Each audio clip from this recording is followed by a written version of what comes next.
La révolution islamique de 1979 a marqué un tournant pour l'Iran. La nation a tracé une nouvelle voie. Elle a rejeté l'influence occidentale et embrassé une idéologie révolutionnaire distincte. Cette idéologie est enracinée dans l'islam chiite. Elle promeut un modèle de république islamique. Elle cherche à exporter ce modèle vers d'autres parties du monde musulman. Cette ambition met l'Iran en conflit avec ses rivaux régionaux. Au cœur de la politique étrangère iranienne se trouve un profond désir de domination régionale. Ce désir découle d'un mélange complexe de griefs historiques, de ferveur religieuse et d'ambition géopolitique. L'Iran se considère comme un leader naturel dans le monde musulman. Il vise à combler le vide laissé par le déclin des puissances traditionnelles. Cet objectif a conduit l'Iran à affirmer son influence à travers la région, souvent par des moyens non conventionnels. Le zèle révolutionnaire de l'Iran et sa quête d'hégémonie régionale en ont fait un acteur majeur au Moyen-Orient. Ces actions ont de profondes implications pour la stabilité régionale. L'influence de l'Iran se fait sentir des rives de la Méditerranée aux montagnes de l'Afghanistan. Elle continue de façonner le paysage géopolitique de toute la région. L'idéologie révolutionnaire de l'Iran l'a placé sur une trajectoire de collision avec l'Occident, en particulier les États-Unis.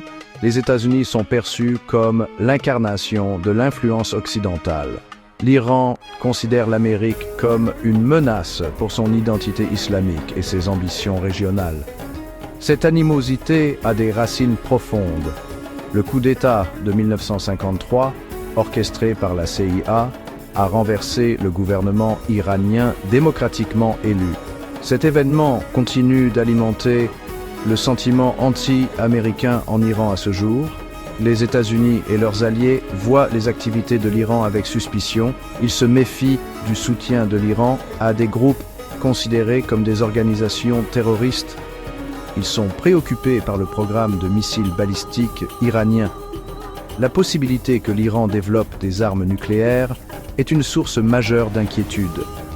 Cela a conduit à des décennies de sanctions et d'isolement diplomatique.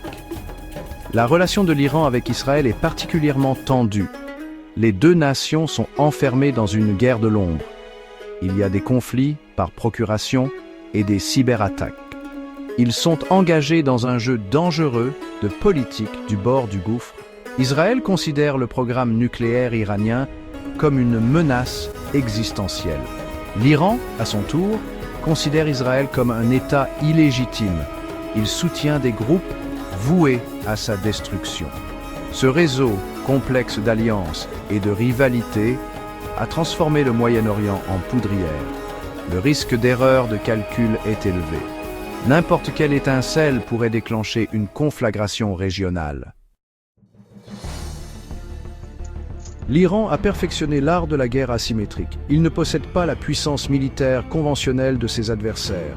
Il a donc cultivé un vaste réseau de groupes mandataires. Ces groupes agissent comme des extensions de la politique étrangère iranienne. Ils permettent à Téhéran de projeter sa puissance au-delà de ses frontières. Ils donnent à l'Iran une possibilité de déni plausible pour ses actions. Le Hezbollah au Liban est peut-être le mandataire le plus puissant de l'Iran.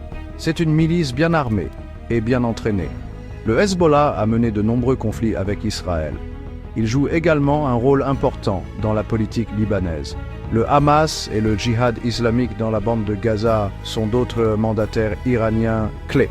Ils s'affrontent régulièrement avec Israël. Ils tirent des roquettes sur le territoire israélien.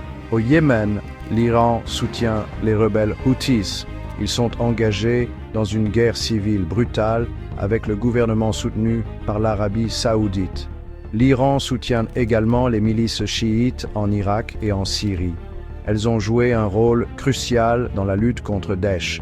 Ces groupes ont également été accusés de violation des droits de l'homme. Ce réseau de mandataires, souvent appelé l'axe de la résistance, a permis à l'Iran d'étendre sa portée. Il donne à l'Iran un levier sur ses rivaux. Il permet à l'Iran d'influencer les événements sur plusieurs théâtres d'opération.